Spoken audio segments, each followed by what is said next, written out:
फर्ज करें कि कोई शख्स जूतों की एक फैक्ट्री में काम करता है। सही। और एक दिन उसे किसी माकूल वजह के बगैर ही नौकरी से निकाल दिया जाता है। तो अब एक आम मतलब जो एक रिवायती निज़ाम है उसमें क्या होगा? जाहिर है वो कानूनी रास्ता अपनाएगा। बिल्कुल, वो वकील करेगा, फैक्ट्री के मालिक के खिलाफ मुकदमा दायर करेगा और फिर एक गैर जानिबदार जज जो कानून की किताब के मुताबिक फैसला करने का पाबंद है वो उस केस की समाअत करेगा। लेकिन जरा एक ऐसे निज़ाम का तसव्वुर करें जहां वो फैक्ट्री हुकूमत की ही मुल्कियत हो। अच्छा, यहीं से तो सब बदल जाता है। जी हाँ, और जिस कानून के तहत वो शख्स मुकदमा लड़ना चाहता है वो भी उसी हुकूमत ने अपने पैदावारी अदाफ को सामने रखे बनाया हो, और जो वकील उसका केस लड़ रहा है वो भी रियासती मशीनरी का ही हिस्सा हो। और जज भी, जाहिर है। बिल्कुल। सबसे बढ़कर ये कि जो जज कुर्सी पर बैठा है उसकी बुनियादी जिम्मेदारी इंसाफ फराहम करना नहीं, बल्कि हुकूमत की पॉलिसियों और माशी अहदाफ को हर सूरत नाफिज करना हो। आज की इस तफसीली तज्जियाती निशस्त में हम बिल्कुल ऐसे ही एक निज़ाम की गहराई में जा रहे हैं, जो कि सोशलिस्ट कानूनी निज़ाम है। जी, सोशलिस्ट लीगल सिस्टम। हमारा मिशन आज यही है कि हम मुख्तलिफ कानूनी दस्तावेज़ात, तारीखी हवालों और तसव्वुराती नक्शों में मौजूद मालूमात का निचोड़ निकालें ताकि इस पेचीदा निज़ाम को आसानी से समझा जा सके। ठीक है, आइए इसका जायजा लेते हैं। सच कहूं तो ये पढ़कर जहन मुकम्मल तौर पर चकरा जाता है कि ये कानून के उन रिवायती तसव्वुरात से कितना मुख्तलिफ है जो आम तौर पर हमारे जहन में आते हैं। हाँ, यहाँ जो चीज़ सबसे ज़्यादा दिलचस्प है वो ये है कि इस निज़ाम में कानून कोई गैर जानिबदार तीसरा फरीक या सालिस नहीं है। ये सीधा सीधा रियासत के मकासद का एक आला है। मतलब एक बाकायदा हथियार की तरह। झटका है। हम आमतौर पर कानून को अंधा तसव्वुर करते हैं ना, एक ऐसी ताकत जो सबके लिए यकसा हो, जिसका झुकाव किसी एक फरीक की तरफ ना हो। बिल्कुल। लेकिन जब हम सोशलिस्ट कानूनी निज़ाम की बात करते हैं तो ये गैर जानिबदारी का तसव्वुर मुकम्मल तौर पर गायब हो जाता है। मार्क्सिस्ट लेनिनिस्ट नज़रियात की रोशनी में कानून को गैर जानिबदार समझना दरअसल एक सरमायादाराना फरेब या वहम है। अच्छा, तो क्या वो ये खुलेआम तस्लीम करते हैं? जी हाँ, इस निज़ाम में रियासत खुलेआम ये तस्लीम करती है कि कानून गैर जानिबदार नहीं है और ना ही उसे होना चाहिए। कानून बाकायदा तौर पर रियासत के मकासद के हुसूल का एक ताकतवर आला है, एक ऐसा औजार है जिसे इस्तेमाल करके माशरे को एक मखसूस सिमत की तरफ धकेला जाता है, यानी सोशलिज्म और फिर कम्युनिज्म की तरफ। बिल्कुल दुरुस्त। एक मिनट रुकें, ये बात मुझे थोड़ी हजम नहीं हो रही। आमतौर पर हम कानून को एक खेल के रेफरी की तरह समझते हैं जो सिर्फ उसूलों की पाबंदी करवाता है। सही, एक आम निज़ाम में ऐसा ही होता है। लेकिन यहाँ तो ऐसा लग रहा है कि कानून खुद एक खिलाड़ी है, या फिर कोच की हिकमत अमली की तरह है जो रियासत को हर हाल में मैच जितवाने के लिए सरगर्म अमल है। तो क्या इसका मतलब ये है कि कानून का अपना कोई आज़ाद वजूद या गैर जानिबदारी सिरे से है ही नहीं? नहीं, बिल्कुल नहीं।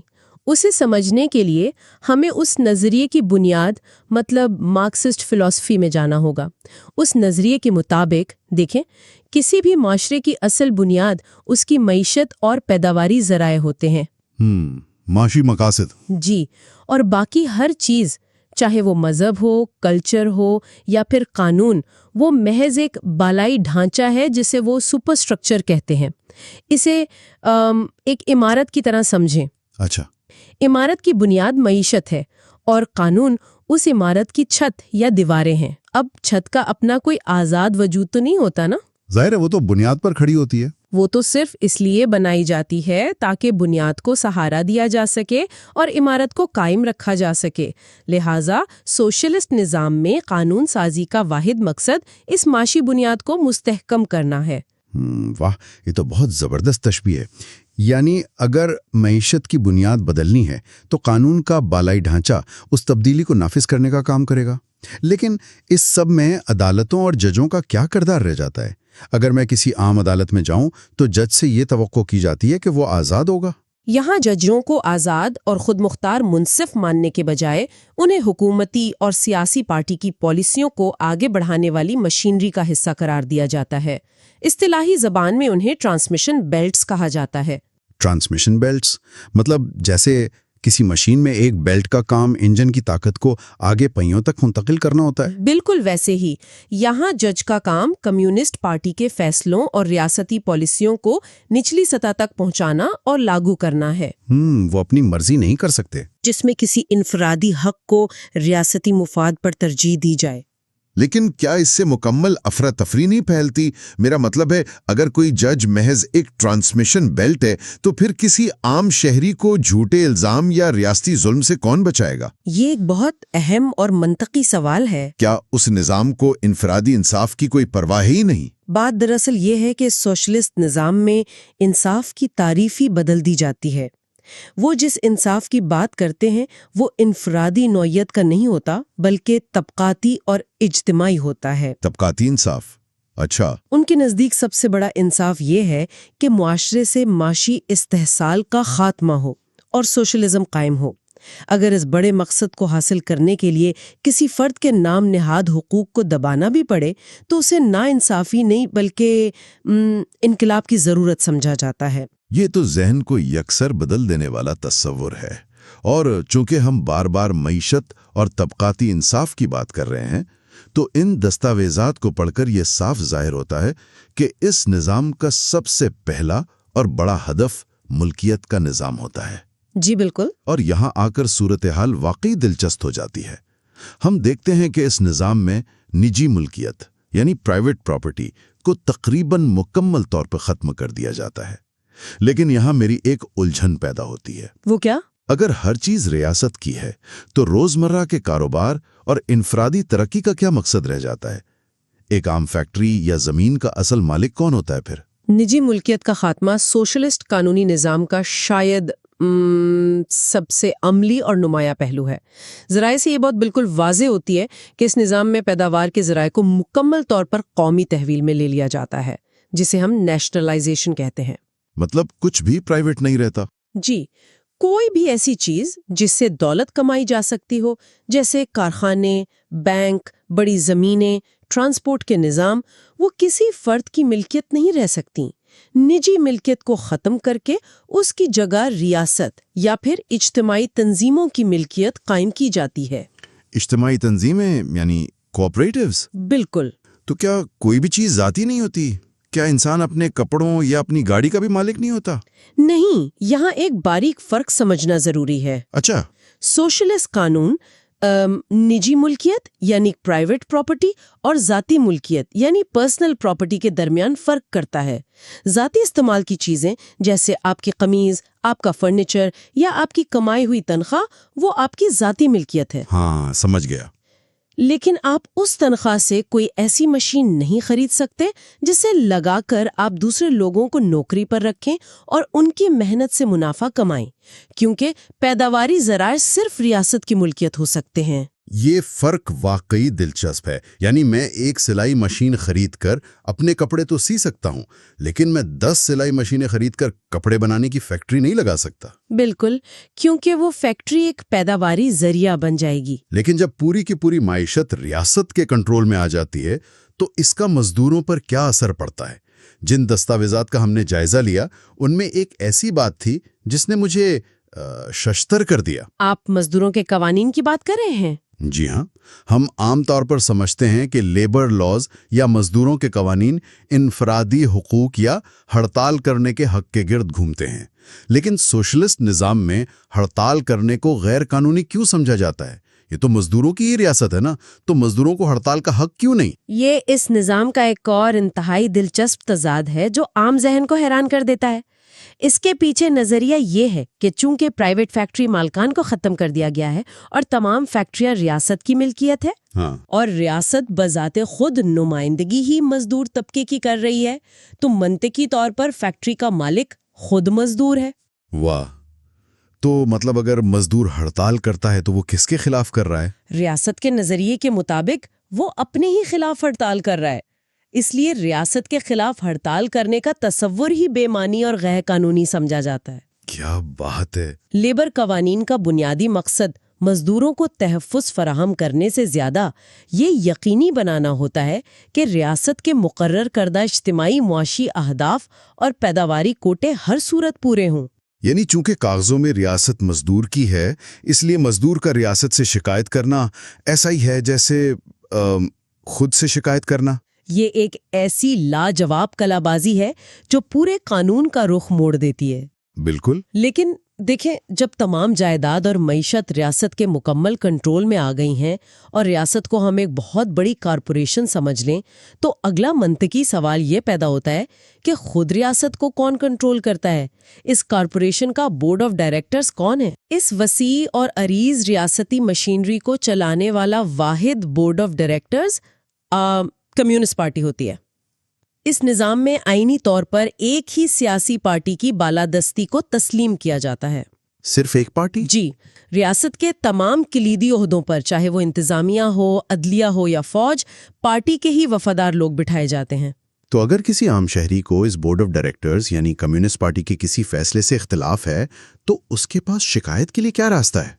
ہم تو بچپن سے پڑھتے آئے ہیں کہ حکومت کے مختلف حصوں کے درمیان اختیارات کی علیحدگی ہوتی ہے، جسے سیپریشن آف پاورز کہتے ہیں۔ صحیح، روایتی جمہوری ممالک میں بالکل ایسا ہی ہوتا ہے۔ تاکہ کوئی ایک ادارہ طاقتور ہو کر آمریت قائم نہ کر لے۔ تو اس سب کا مطلب کیا ہے؟ کیا عدالتیں محض پارٹی کے احکامات پر مہر ثبت کرنے کے لیے کام کرتی ہیں؟ کوئی ایسا ادارہ نہیں جو پارٹی کو روک سکے؟ اگر ہم اسے وسیع تر تناظر میں دیکھیں تو سوشلسٹ قانونی نظریہ اختیارات کی علیحدگی کے اس تصور کو مکمل طور پر مسترد کرتا ہے۔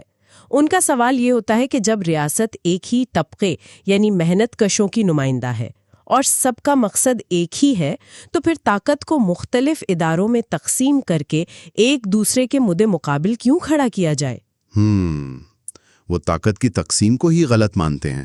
بالکل، اس لیے تمام تر ریاستی طاقت ایک ہی جگہ یعنی کمیونسٹ پارٹی اور ریاست کی سب سے بڑی قانون ساز اسمبلی کے پاس مرکوز ہوتی ہے۔ عدلیہ ریاست اور پارٹی کے ماتحت کام کرتی ہے۔ تو یہ تو سیدھی سیدھی آمریت کی طرف جانے کا راستہ نہیں ہے۔ اگر کوئی چیک اینڈ بیلنس نہیں ہے تو یہ نظام چلتا کیسے ہے؟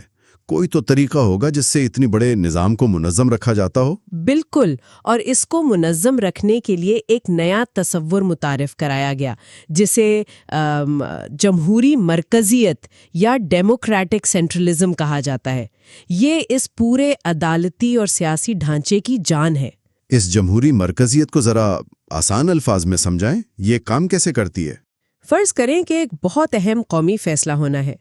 جمہوری مرکزیت کے اصول کے تحت جب تک فیصلہ نہیں ہوا، پارٹی کے اندر اور نچلی سطح پر اس پر بحث کی جا سکتی ہے، آراء لی جا سکتی ہیں۔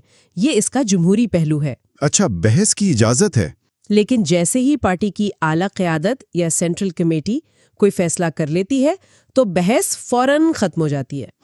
فل سٹاپ لگ جاتا ہے۔ جی، اس کے بعد ہر ذیلی ادارے، ہر فرد اور ہر جج پر اس فیصلے کی غیر مشروط اور اندھی اطاعت فرض ہو جاتی ہے۔ یہ اس کا مرکزیت والا پہلو ہے۔ فیصلہ ہونے کے بعد اسے اختلاف کرنا بغاوت تصور ہوتا ہے۔ یہ تو واقعی ایک انتہائی سخت ڈھانچہ ہے۔ لیکن یہاں میری الجھن ایک اور مقام پر پہنچ جاتی ہے۔ یہ وہ چیز ہے جس نے مجھے مطالعہ کے دوران سب سے زیادہ پریشان کیا۔ کیا چیز؟ اور جمہوری مرکزیت کے تحت اختلاف کی کوئی گنجائش بھی نہیں، تو پھر باقاعدہ تحریری قانونی ضابطوں کی ضرورت ہی کیوں ہے؟ اتنے موٹے موٹے قانونی کوڈز کیوں بنائے جاتے ہیں؟ یہ بہت اچھا سوال ہے۔ وہ براہ راست روزانہ کی بنیاد پر زبانی احکامات کیوں جاری نہیں کر دیتے؟ ایک طرف عدلیہ کو مکمل ماتحت کیا جا رہا ہے اور دوسری طرف قوانین کی تفصیلی کتابیں بھی چھاپی جا رہی ہیں۔ یہ تضاد کیوں ہے؟ بظاہر یہ واقعی ایک تضاد لگتا ہے، لیکن حقیقت یہ ہے کہ ایک اتنی بڑی ریاست اور اتنی وسیع منصوبہ بند معیشت کو زبانی احکامات سے نہیں چلایا جا سکتا۔ اچھا۔ دراصل سوشلسٹ قانونی نظام کی جڑیں سول لاء کی روایت سے جا کر ملتی ہیں، جہاں ہر چیز کو تحریری ضابطوں کی شکل میں لانے پر بہت زور دیا جاتا ہے۔ ایک ایسی معیشت جس میں ریاست کو اگلے 5 سالوں کے پیداواری اہداف کا حساب رکھنا ہو، اسے ایک انتہائی منظم اور پیشگوئی کے قابل ڈھانچے کی ضرورت ہوتی ہے۔ یعنی قانون اس لیے تفصیلی اور تحریری ہوتا ہے تاکہ ریاستی مشینری کو پتہ ہو کہ کس پرزے نے کس وقت کیا کام کرنا ہے۔ بالکل درست۔ اور اسی لیے اس نظام میں ججوں کو یہ اختیار نہیں دیا جاتا کہ وہ قانون کی تشریح اپنے ذہن کے مطابق کریں یا پرانے فیصلوں کی نظیروں کو بنیاد بنائیں۔ जिस तरह कॉमन लॉ के निज़ाम में जज कानून बनाते हैं, सोशलिस्ट निज़ाम में ऐसा बिल्कुल नहीं होता। उन्हें बस लिखे हुए कानून पर अमल करना होता है। जी, सख्ती से लागू करना होता है ताकि रियासत की मुआशी मंसूबाबंदी में कोई खलल ना आए। और यहीं पर वो असूल सामने आता है जिसे सोशलिस्ट कानूनी हैसियत या सोशलिस्ट लीगैलिटी कहा जाता है। ये इस्तिलाह ज़राए में बार बार इस्तेमाल हुई है। इस सोशलिस्ट कानूनी हैसियत का असल मतलब क्या है? क्या ये कानून की हुक्मरानी या रूल ऑफ लॉ से मुख्तलिफ चीज़ है? ये रूल ऑफ लॉ से बहुत मुख्तलिफ है। रूल ऑफ लॉ का मतलब होता है कि कानून सबसे बालातर है, हत्ता कि रियासत और हुकूमत भी कानून के ताबे हैं, और कानून अफराद के बुनियादी हुकूक की हिफाजत करता है। सही। जबकि सोशलिस्ट कानूनी हैसियत का वाज़े मतलब ये है कि कानून की सख्ती से पाबंदी इसलिए की जानी चाहिए क्योंकि ये कम्युनिस्ट पार्टी का हुक्म है। इसका मकसद अफराद को गैर जानिबदाराना हुकूक फराहम करना हरगिज़ नहीं है, बल्कि तमाम कानूनी कार्रवाइयों का हतमी मकसद कम्युनिस्ट रियासत के आदाफ के साथ मुकम्मल हमआहंगी पैदा करना है।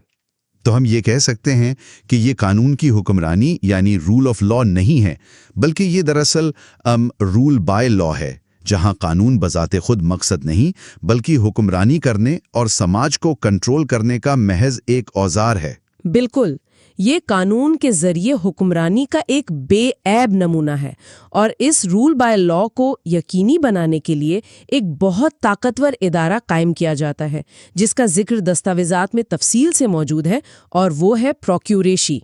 हाँ, मैंने भी इसका जिक्र पढ़ा। ये प्रोक्यूरेसी क्या है? क्या ये आम सरकारी वकील की तरह काम करते हैं? ये आम प्रोसिक्यूटर से कहीं ज्यादा वसी और ताकतवर इदारा है।